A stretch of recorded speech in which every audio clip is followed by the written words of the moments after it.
पहले ममता बनर्जी ने बीजेपी की जीत असंवैधानिक बताया। ममता ने आरोप लगाया कि उनको किसी से धक्का मारा।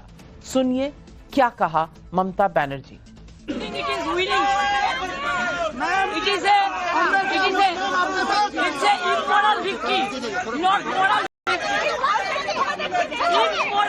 Whatever election commission has done with the central forces and prime minister and home minister, it is totally illegal and we will counter mandate.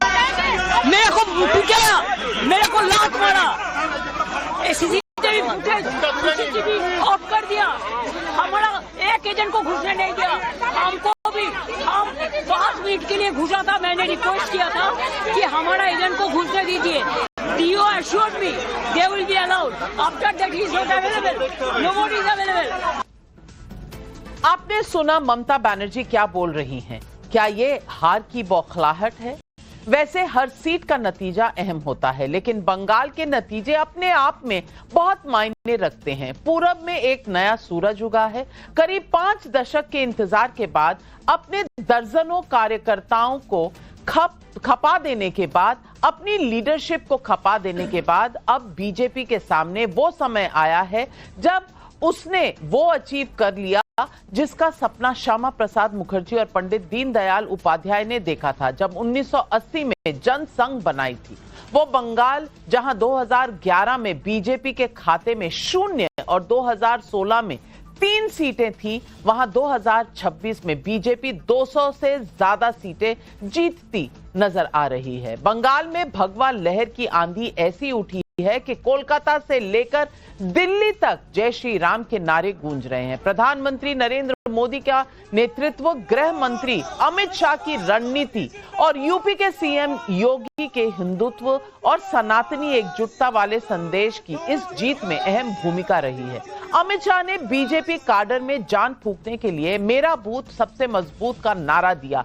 Shah ने बतौर विस्तारक के रूप में काम करते हुए बूथ स्तर तक संगठन को मजबूत किया। ममता बनर्जी के खिलाफ टाटा बाय बाय दीदी जैसे बयानों के साथ परिवर्तन का एजेंडा सेट किया।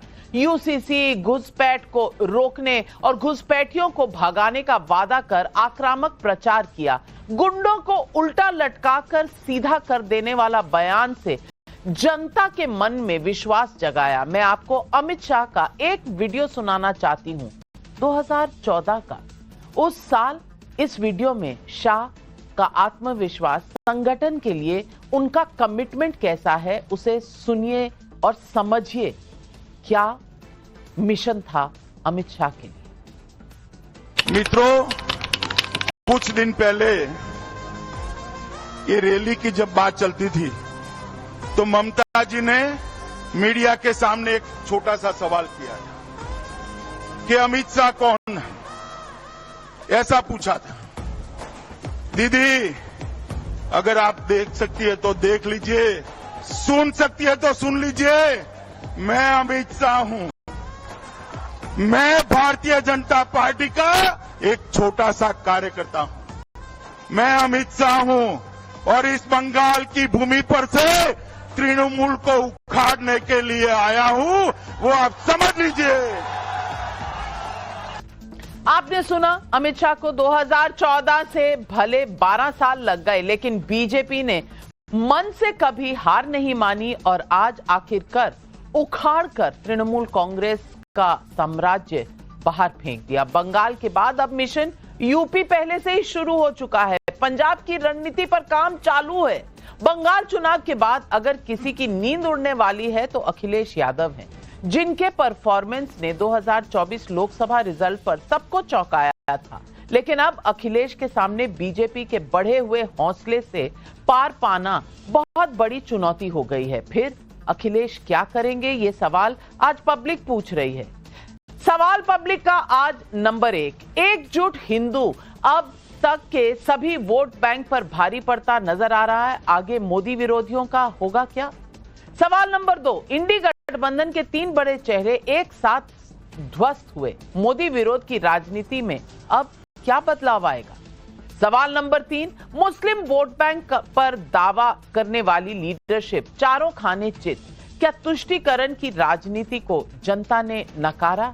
ये सवाल आज पब्लिक पूछ रही है। जवाब देने के लिए हमारे साथ जुड़ रहे हैं, मेरे साथ स्टूडियो में आनंद रंगनाथन। नमस्कार, स्वागत है आपका सवाल पब्लिक का शो पर।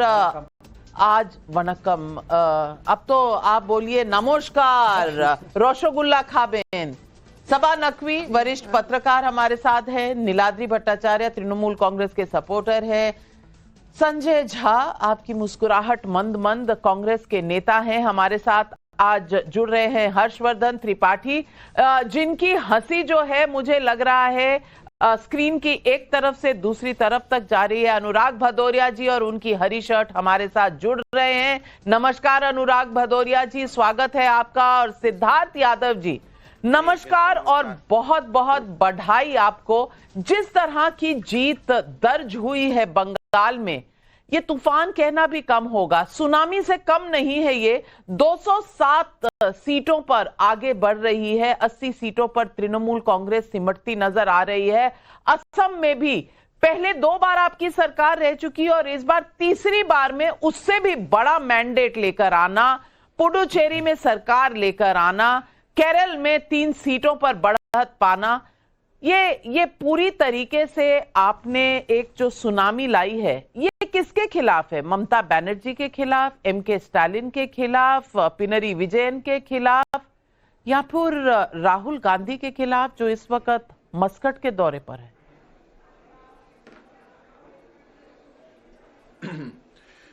नमस्कार नाविका जी और आपके सभी दर्शकों को नमस्कार। निश्चित तौर पर भारतीय जनता पार्टी के हर कार्यकर्ता के लिए आज का दिन बहुत बड़ा दिन है और बंगाल की जनता ने, असम की जनता ने, त्रिपुरा की जनता ने हमको जिस प्रकार की प्रचंड जीत जी है, वो हम सभी को बहुत गौरवान्वित करने वाली, बहुत बड़ी जिम्मेदारी के रूप में संभलने वाली एक जीत है। मैं बंगाल की जनता का, असम की जनता का, त्रिपुरा की जनता का, पुडुचेरी की जनता का माफी चाहूंगा और केरल और तमिलनाडु की भी जनता का, जिन्होंने हमारे वोट शेयर को वहां बढ़ाया है और हमारा साथ दिया है। मैं सबका हाथ जोड़ करके धन्यवाद करता हूं, आभार करता हूं आपके माध्यम से। आपने पूछा कि ये जीत किसके खिलाफ है, मैं कहता हूं ये जीत किसी के खिलाफ नहीं, ये जीत सुशासन की जीत है। ये जीत आदरणीय प्रधानमंत्री नरेंद्र मोदी जी के नेतृत्व की जीत है। ये जीत उस नैरेटिव को ध्वस्त करने वाली जीत है जो भारतीय जनता पार्टी को अस्पृश्यता के रूप में दिखाती है और कहती है यहां भाजपा कभी नहीं आ सकती थी, वहां भाजपा कहीं नहीं आ सकती थी, और जहां जहां सुशासन का राज आया वहां वहां भाजपा निकल करके आई। डॉक्टर श्यामा प्रसाद मुखर्जी के जन्म स्थान पर आज भारतीय जनता पार्टी ने पहली बार पश्चिम बंगाल के अंदर अपनी सरकार बनाई है। ये हम सब कार्यकर्ताओं के लिए एक बहुत बड़ी जीत है। ये बंगाल की जनता की जीत है, ये देश के लोकतंत्र की जीत है। हमने देखा है नाविका जी कैसे पश्चिम बंगाल के अंदर जब भाजपा के कार्यकर्ता संघर्ष किया करते थे, हमने जाने तक अपनी गवाही है वहां के लोकतंत्र को जीवित रखने के लिए। पर हमारा लोकतंत्र इतना जीवंत है, हमारे देश के लोकतंत्र की इतनी ताकत है कि आज पश्चिम बंगाल ने इतनी प्रचंड बहुमत की जीत ये भारतीय जनता पार्टी को दी है। मैं अभिभूत हूं और भारतीय जनता पार्टी के कार्यकर्ता होने के नाते देश की जनता का, भारतीय जनता पार्टी के सभी कार्यकर्ताओं का नमन करता हूं। सिद्धार्थ यादव जी, श्यामा प्रसाद मुखर्जी का जन्मस्थल है, मेरा भी जन्मस्थल है और 13 FIR है मुझ पे बंगाल में, कलकत्ता में, बैरकपुर में। शायद मुझे लगता है कि कहीं ना कहीं ये भी सवाल रहा कि क्या जर्नलिस्ट को क्या कुछ फेस करना पड़ा, ये भी सवाल रहेगा। लेकिन पूछूंगी अनुराग भदौरिया जी आपसे, आज आप थोड़े नर्वस नजर आ रहे हैं। इंडी गठबंधन के 3 बड़े नेता का बैग पैक हो गया है, ममता बनर्जी, पिनरी विजयन और एमके स्टालिन। ये तीनों स्तंभ थे इंडी गठबंधन के, और ऊपर से आज हुंकार भर दी है विक्ट्री स्पीच में प्रधानमंत्री ने और कहा कि समाजवादी पार्टी ने जो महिला बिल के साथ किया है, महिलाओं का प्रकोप अगर बंगाल में था, अगर असम में था, तो फिर यूपी में कैसे बचेगा? क्या कहेंगे आज? मैं आपकी बात से पूरी तरह सहमत हूं कि महिलाओं का प्रकोप इस बार भारतीय जनता पार्टी पे उत्तर प्रदेश में बहुत हावी होने वाला है। ये वो लोग हैं जिन्होंने महिलाओं का अधिकार छीना है। 543 सीटें लोकसभा में थी, आपने 33% रिजर्वेशन उन्हें नहीं दिया। अगर उनको रिजर्वेशन आप दे देते तो आज 181 महिलाएं पार्लियामेंट के अंदर में होती और अपना अधिकार मांग लेती। अब सवाल उठता है कि समाजवादी लोग पीडीए की बात करते हैं, तो अब मैं पूछूंगा कि समाज के अंदर में जो पीड़ित है उसके साथ समाजवादी खड़ा है, भारतीय जनता पार्टी तो पीड़ितों के साथ खड़ी नहीं है, क्योंकि भारतीय जनता पार्टी की जब भी पीड़ितों की बात करो तो फिर इधर उधर भागने लगती है। जब मैं शंकराचार्य की बात करूंगा, उनके बटकों की चोटी खींचने पे जब समाजवादी लोग खड़े हुए तो भारतीय जनता पार्टी कहां थी। तो उत्तर प्रदेश के अंदर में एकदम अलग है कि जो उत्तर प्रदेश में बीजेपी की सरकार है, वहां पे तो टीएमसी की सरकार को आप एक चिल्ला हल्ला मचाते रहे कि भाई यहाँ पे रोजगार कहां है, इंडस्ट्री इतनी चली गई, यहाँ पे महंगाई इतनी हो गई, बेरोजगारी इतनी हो गई, लॉ एंड ऑर्डर फेल हो गया। उत्तर प्रदेश में क्या गिनाओगे? उत्तर प्रदेश में कैसे बताओगे हाथरस का कांड कैसे हो गया, बीएचयू की घटना कैसे हो गई, गाजीपुर की घटना कैसे हो गई, लखीमपुर की घटना कैसे हो गई, किस तरह से बीजेपी के नेताओं का व्यवहार रहा महिलाओं के प्रति, महिला आरक्षण क्यों नहीं पास किया, क्यों नहीं यहाँ पे अनुराग भदौरिया जी ब्रेक लगाइए, ब्रेक लगाइए। आप आधी बात सुनते हैं मेरी। बंगाल की सिर्फ बात नहीं थी, और बंगाल की जनता बेवकूफ नहीं है कि सिर्फ बोलने से सुन गई, बीजेपी की बात मान गई। बंगाल की जनता के बारे में आप कह रहे हैं, लेकिन दो जगह और सरकार आई है, प्रो इनकम्बेंसी थी, असम में और पुडुचेरी में। असम में पहले से ज्यादा प्रचंड जीत हुई है। अब क्या कहेंगे, यूपी में भी अगर सरकार है बीजेपी की तो असम में भी थी। देखिए, अब सवाल ये उठता है कि भारतीय जनता पार्टी के साथ बड़ी समस्या हो गई है। भारतीय जनता पार्टी सुबह से लेकर शाम तक सिर्फ पश्चिम बंगाल की बात कर रही है, वो ना तमिलनाडु की बात कर रही है, ना केरलम की बात कर रही है, और तो और असम की भी नहीं कर रही है। वो तो आपने भी छेड़ दिया, लेकिन बीजेपी के प्रवक्ता भी एक बार असम की बात बोल के नहीं गए। सवाल उठता है कि उनको लगता है कि ममता दीदी एक महिला जो शक्ति का एक जीता जागता स्वरूप है, उनको हराने के बाद बहुत चौड़े हो रहे हैं कि हमने एक महिला शक्ति को हरा दिया और हम बड़े ताकतवर हो गए। भाई सबने देखा, माफ कीजिएगा, ये महिला शक्ति को हरा दिया सोचकर बहुत चौड़े हो रहे हैं। प्रधानमंत्री ने 5 राज्यों का नाम लिया था, आप सुनते कम हैं, इसीलिए आपकी स्ट्रैटेजी में कहीं ना कहीं कमी रह जाती है। लेकिन हर्षवर्धन त्रिपाठी जी, हर्षवर्धन त्रिपाठी जी, मैं आपसे पूछना चाहती हूँ, मैं आ रही हूँ। 5 राज्यों का नाम लिया, अब नहीं अनुराग भदौरिया को सुन रहे तो क्या कर सकते हैं? बिल्कुल, सिद्धार्थ जी ने भी लिया, प्रधानमंत्री ने भी लिया, लेकिन सिलेक्टिव हियरिंग, सिलेक्टिव थिंकिंग से पीड़ित हैं, क्या कर सकते हैं। लेकिन हर्षवर्धन त्रिपाठी खूबी बीजेपी की यही है। आज 22 राज्यों में बीजेपी की सरकार है, आज ही जीत दर्ज हुई है, अभी पूरे नतीजे आए भी नहीं हैं, अभी कई जगह पर लीड्स चल रही हैं, गिनती चालू है। लेकिन बीजेपी ने यूपी का अपना टाइम टेबल बता दिया, यूपी का एजेंडा बता दिया। पंजाब का काम आप जानते हैं, पिछले हफ्ते 10 दिन से चल रहा है, जहां अगले साल चुनाव होने वाले हैं। इस मशीन के सामने तमिलनाडु, केरलम गिनाना, ये क्या विपक्ष की मजबूरी है या वाकई समझदारी का काम है? तो ये कि मान लीजिए कि मैं इस डिबेट में मैं कहूं कि अनुराग भदौरिया बहुत बेकार आदमी है, बहुत फालतू की बात करते हैं, कुछ भी आप कहिए तो सिर्फ बकवास करते रहते हैं। अब मैं ये कहूंगा तो क्या लोग मान लेंगे? नहीं। अनुराग भदौरिया जैसा व्यवहार करेंगे लोग मान लेंगे। अगर अनुराग भदौरिया सही में किसी भी सवाल पर वही उठपटांग बातें करेंगे तो लोग मान लेंगे। अनुराग भदौरिया बकवास करेंगे तो लोग मान लेंगे। अनुराग भदौरिया अगर अच्छे व्यक्ति होंगे और हम कहेंगे कि ये बेकार है तो वो नहीं मानेंगे। ममता बनर्जी के लिए जो कुछ भारतीय जनता पार्टी ने कहा, ममता बनर्जी ने उसको साबित किया। काम करती है, कैसे साबित किया? इसलिए आप जब ममता बनर्जी ने कहा सही कह रहे हैं आप, कोई भी जो इस देश में है वो सब इंडियन है, देश बंटने के पहले सब इंडियन था। इस तरह से उन्होंने बांग्लादेशी घुसपैठियों को भी इंडियन बताकर लीगलाइज करने की कोशिश की, उठपटांग बात करने की कोशिश की। अभिषेक बनर्जी ने कहा 4 मई को 12 बजे के बाद दिल्ली में कौन किसका बाप, कौन जल्लाद, जाने क्या क्या भाषा बोली, बंगाल के लोगों को समझ में आया। वो जहांगीर खान, उसने कहा हम पांव पांव चल देंगे तो सीआरपीएफ हवा में उड़ जाएगी। लोगों को समझ में आया कि ये तो गुंडागर्दी कर रहा है, ये तो ये सारे काम कर रहा है।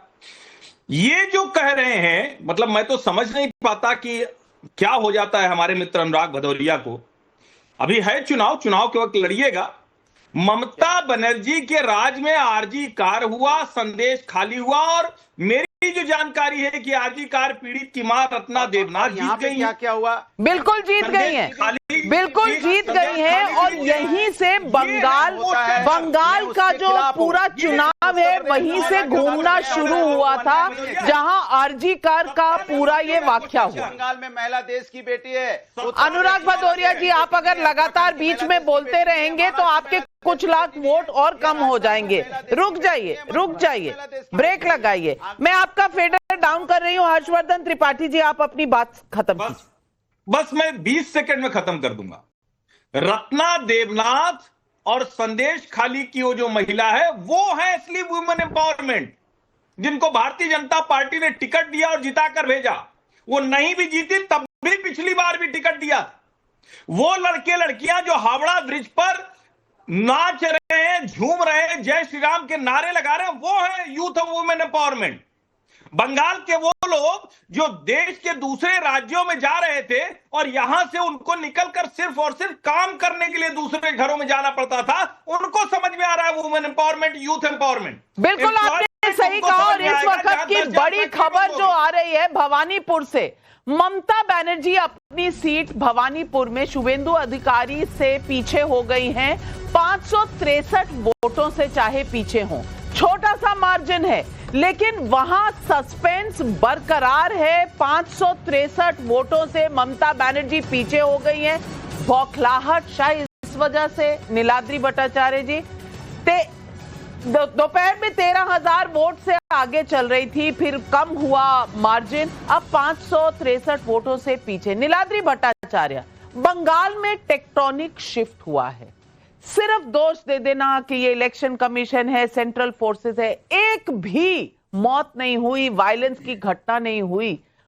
आपको नहीं लगता कि बंगाल में इस तरह का शानदार चुनाव बहुत सालों में, बहुत दशकों में पहली बार हुआ? नहीं नाविका जी, बंगाल में शिफ्ट तो है ही, रुझान जैसे आ रहा है उस पर शिफ्टिंग तो क्लियरली दिख रहा है। लेकिन ममता बनर्जी के लिए मैं ये कहना चाहूंगा, अभी भी 4 राउंड वोटिंग बाकी है। 500 का लीड बहुत नेग्लिजिबल लीड है। ममता बनर्जी भवानीपुर में बहुत चांसेस है वो निकल आएंगी वहां से, बट बंगाल में डेफिनेटली एक टेक्टोनिक शिफ्ट है। बंगाल की जनता ने वोट दिया, वोट देके अगर बीजेपी को चुन के लाए तो we have to respect the mandate. तो फिर ममता बनर्जी बार बार दोष क्यों दे रही थी? कभी इलेक्शन कमीशन को, कभी सेंट्रल पैरामिलिट्री फोर्सेस को। आनंद रंगनाथन, किसी भी जीत या हार में डेमोक्रेसी का दम भरने वाले, कॉन्स्टिट्यूशन की बात करने वाले अगर इस तरह से बौखला जाएंगे तो जनता में मैसेज क्या जाता है? नमस्कार नाविका जी, आज बहुत ही ऐतिहासिक दिन है। अगर आप इसको देखें तो एक ये ईरा डिफाइनिंग दिन है। 20 साल कांग्रेस के थे बंगाल में, 30 साल कम्युनिस्ट के थे, 20 साल लगभग लगा ली तृणमूल के, 15 approximately, I am just saying, 20, 30, 15 जो भी है, एक ईरा डिफाइनिंग ईरा था। और अब एक नया ईरा शुरू हुआ है। मैं ये आशा करता हूं कि ये जो ईरा होगा बीजेपी का, ये बंगाल को रिसर्जेंस पे ले जाएगा। जो बंगाल, जैसे पहले कहावत होती थी ना, what Bengal thinks today India thinks tomorrow, आप बंगाल की हैं, तो वो ईरा अब आना बंगाल के लिए बहुत ज़रूरी है, बहुत ज़रूरी है। बंगाल हमारी रगों में है, हमारे culture, arts, books, literature, politics, हर चीज़ में। तो आज बहुत ही ऐतिहासिक दिन है। दूसरा, क्योंकि मैं कुछ आंकड़े देख रहा हूं जो कि बियॉन्ड द लेयर है। अब आप देखिए, ये एक तरह की विडंबना है कि आज के ज़माने में लोग कहते हैं कि जो आदमी फिजिकली है वही राइट्स के लिए लड़ सकता है। मतलब कि मैं, बुरा न माने, आपके जितना मैं विमेन राइट्स के लिए लड़ता हूं उतना मैं भी लड़ना चाहता हूं सबा की तरह, लेकिन लोग कहते हैं कि विमेन ही लड़ सकती हैं। अब आप ये देखिए, इस इलेक्शन में भी आप मानती हैं कि विमेन वोटर्स ने डिसाइसिव विक्ट्री दी है बीजेपी को, और 93% वोट पड़े थे। क्रेजी।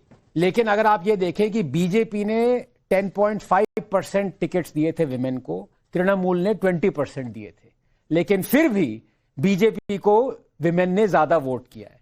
ये क्या दर्शाता है? ये दर्शाता है कि हमें जो एक तरह से वुडन अपीयरेंसेस होती हैं कि अगर हम विमेन के लिए दिखाना चाहते हैं, कुछ कर रहे हैं, तो हम विमेन को टिकट दें।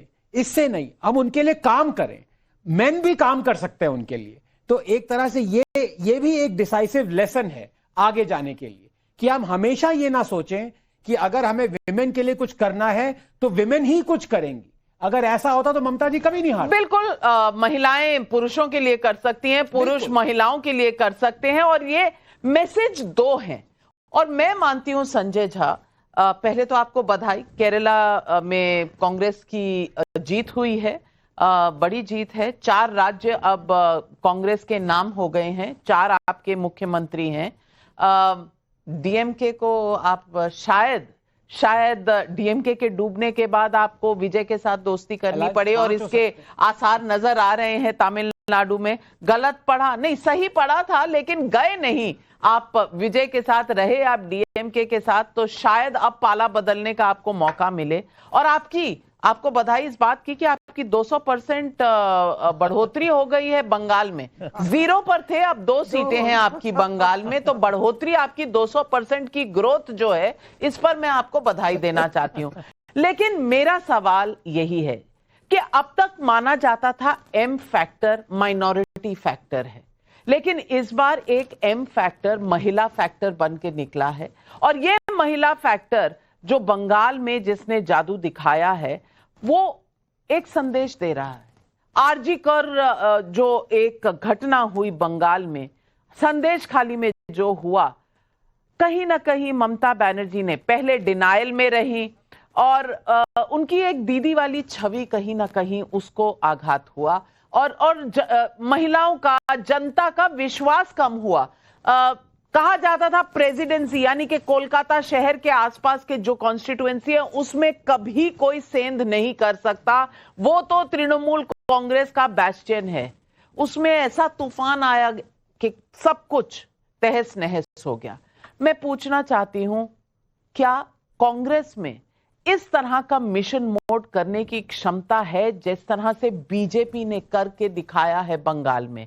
आपने अमित शाह का बयान सुना 2014 का, ममता बनर्जी उन्हें जानती नहीं थी और उन्होंने कहा था मैं छोटा कार्यकर्ता हूं, मैं उखाड़ दूंगा। आज उखाड़ दिया, 12 साल लगे लेकिन उखाड़ दिया। क्या कांग्रेस ऐसा रिवाइवल कर सकती है? नाभिका जी, सबसे पहले तो इस बात को स्वीकार करना पड़ेगा कि आज एक ऐतिहासिक आवामी फैसला है, और प्रजातंत्र में चुनाव होते हैं, हार जीत भी होती रहती है। मैं आज सिद्धार्थ यादव, जिनके साथ काफ़ी मेरा बातचीत होता है टीवी चैनल पर, मैं उनको मुबारकबाद देना चाहूँगा, क्योंकि भाजपा की जीत काफ़ी शानदार रही है बंगाल में। और मैं समझता हूँ कि एक्टर जो बहुत ही लोकप्रिय कलाकार हैं तमिलनाडु के विजय, उनकी भी जीत बहुत ही बेहतरीन रही है। देखिए, सच्चाई तो यही है कि मैं समझता हूँ कि अपनी प्रतिद्वंदी से आप सीखिए। मैं कांग्रेस का समर्थक हूँ, कांग्रेस के विचारधारा के साथ मैं लड़ता हूँ, लेकिन मैंने हमेशा ये सार्वजनिक तरीके से कहा है कि अपने प्रतिद्वंदी की खूबियत से आपको सीखिए। भाजपा जिस जज्बे के साथ चुनाव लड़ती है, और ये उनके तो राहुल गांधी क्या ये मस्कट में सीख रहे हैं? ये इसका प्रैक्टिस सेशन मस्कट में? देखिए, मैं समझता हूं कि देखिए, चुनाव के सिर्फ 3-4 महीने पहले, आप 5 साल के बाद अचानक 3-4 महीने में आप जितने जुनून के साथ भी लड़िएगा, वो वक्त नहीं है। भारत एक बहुत ही पेचीदा देश है, यहाँ ढेर सारे विषय हैं, ढेर सारे मसले हैं, और उसका समाधान आप कुछ भाषण से या कोई कैंडिडेट के सिलेक्शन से अचानक नहीं बदल सकते हैं। तो मैं समझता हूँ कि अभी हमारे मित्र हैं अनुराग जी, मैं उनका बहुत बड़ा प्रशंसक हूँ, बहुत अच्छा प्रवक्ता है वो समाजवादी पार्टी के लिए। लेकिन हम सब लोगों को इस बात को मानना पड़ेगा कि ये बात भी सही है कि भाजपा साम दाम दंड भेद की राजनीति करती है।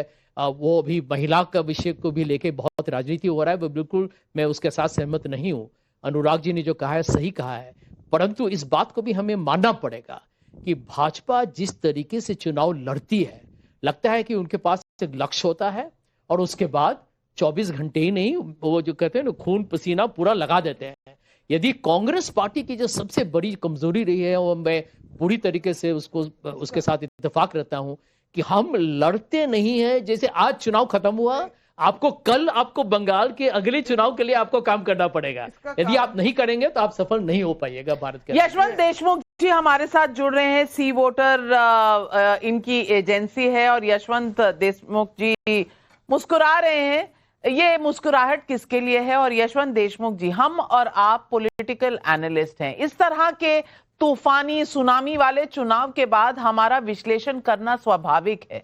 मैं आपसे पूछना चाहती हूं, जिस तरह से बीजेपी मिशन मोड में लड़ती है और उन्होंने ये बंगाल को पूरी तरह से दिखा दिया कि ठान लिया तो ठान लिया, अब टीएमसी को उखाड़ देंगे तो उखाड़ दिया, और असम में जिस तरह से उन्होंने बढ़त, तीसरी बार कोई एंटी इनकम्बेंसी नहीं, पहले कम सीटें थी अब ज्यादा हो गई हैं, ये जो मॉडल है बीजेपी का, और जो 3 दिग्गज इंडिया अलायंस के नेता जो अब उड़ गए हैं और लेफ्ट मुक्त भारत हो चुका है, आप आने वाले समय में नेशनल पॉलिटिक्स में क्या करवट बदलेगा? आपका विश्लेषण क्या होगा आज के नतीजों के बाद? देखिए नाविका, सबसे पहले तो मैं एक लाइन इस बात को ये बोलना चाहूंगा कि आपके पास में कितनी भी माटी हो, कितने भी मानुष हो, लेकिन माँ आपसे नाराज होकर थिरक जाए तो आप दुनिया में कुछ नहीं कर सकते।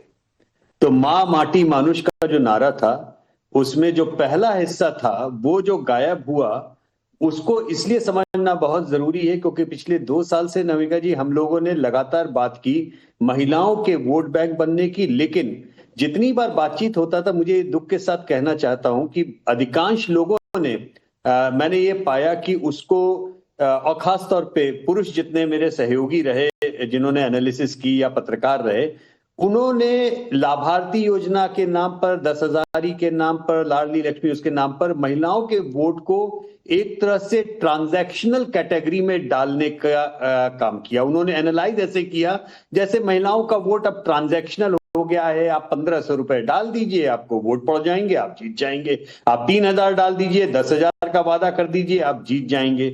तो पहली बात तो ये कि 2 साल में इस देश में महिलाओं का जो वोट बैंक उभरा, और वो एक लंबी प्रोसेस थी जिसमें टर्नआउट के मामले में महिलाओं ने पुरुषों को पीछे छोड़ा। फिर उन्होंने ये दिखाया कि हम जाति के ऊपर उठकर, धर्म के ऊपर उठकर अपनी मर्जी से वोट डाल सकते हैं, अपने परिवार के खिलाफ जाके वोट डाल सकते हैं, जिसको चाहे जिता सकते हैं। और आज उन्होंने ये साबित किया कि हम जिसको चाहे उसको हरा भी सकते हैं, क्योंकि ये महिलाओं के ऊपर का पहला एंटी इनकम्बेंट वर्डिक्ट है नाविका। ये बहुत महत्वपूर्ण है समझना, आप इस बात को समझिए। जो लोग भी ये गलती और ये हिमाकत कर रहे थे कि महिलाओं के मतदान को ट्रांजैक्शनल मान करके उन्हें प्रो इनकम्बेंट वोट की एक सीढ़ी की तरह से मान रहे थे, वो एक आज ये समझ लें कि ये केवल ट्रांजैक्शनल नहीं है, ये मुद्दे के ऊपर का वोट है। लाभार्थी योजनाएं, सभी तरीके की स्कीम्स, ये तब तक उनके लिए अच्छी हैं जब तक कि सवाल महिलाओं के लिए सुरक्षा और अस्मिता का नहीं हो जाता। और जब सुरक्षा और अस्मिता का सवाल आएगा तो कोई भी महिलाएं सारी लाभार्थी स्कीम्स को उठा करके अपने शासन करने वालों के मुंह के ऊपर फेंक के मार देंगी कि ये स्कीम हमारे लिए किसी काम की नहीं है अगर हमारी सुरक्षा और हमारी अस्मिता संरक्षित नहीं है। सब बहुत बड़ी बात कह रहे हैं यशवंत देव, आप सहमत हैं सबा नकवी जी? इनका बहुत अच्छा एनालिसिस है, क्योंकि इस तरह का मैंडेट जरूर महिला वोट शिफ्ट हुआ है, और तो इन्होंने बहुत अच्छा, क्योंकि हम लोग ज्यादातर कहेंगे कि हिंदू कंसोलिडेशन, मुस्लिम बटा महिला, लेकिन ये महिला का जो कह रहे हैं। और इसमें अगर आप ये चुनाव को देखें, पूरी तरह देखें नविका, तो डीएमके का भी ट्रांजैक्शनल रिलेशनशिप सब वोटर के साथ था। जो हम वेलफेयरिज्म कहते हैं, कुछ लोग फ्रीबीज कहते हैं, दे दो, पैसे दे दो, वोट आ जाएंगे। बंगाल में भी ये था। एक अलग ईरा आ रहा है, शायद देखते हैं क्या होता है, लेकिन बहुत ही इन्होंने बहुत अच्छा एनालिसिस दिया, मुझे पसंद आया। यशवंत जी सहमत हैं आपसे, लेकिन क्या ये अनुराग भदौरिया जी आपके लिए चैलेंज होने वाला है आने वाले समय? देखिए, सवाल यह है कि महिलाओं का जितना सम्मान और आदर समाजवादी पार्टी करती है, भारतीय जनता पार्टी तो नहीं कर पाती है। भारतीय जनता पार्टी के राज में, जैसे अभी हमारे एक साथी पश्चिम बंगाल का संदेश खा लिया, उनकी घटना मेडिकल कॉलेज की गिना रहे थे। उत्तर प्रदेश में तो भरमार है, गाजीपुर में किस तरह से एक बच्ची के साथ अन्याय हुआ, अभी डेलीगेशन जाने तक नहीं देते आप। उन्नाव की घटना कोई भूला नहीं, हाथरस की बेटी को रात के अंधेरे में पेट्रोल डाल के अंतिम संस्कार कर दिया गया था। इस तरह से आप अंकिता भंडारी का नाम लेने से आप घबराते हैं, आप अगर हम नाम लेंगे यहाँ लखीमपुर खीरी का तो भी डर जाएंगे आप। सवाल उठता है कि हम लोग तो पीड़ितों के साथ खड़े हैं, चाहे वो महिला हमारी माँ हो, चाहे बहन हो, चाहे पुरुष हो। क्या ये बात आप इसके साथ सहमत हैं? मैं स्टूडियो में और अपने जर्नलिस्ट और एनालिस्ट फ्रेंड से पूछूंगी, डू यू अग्री?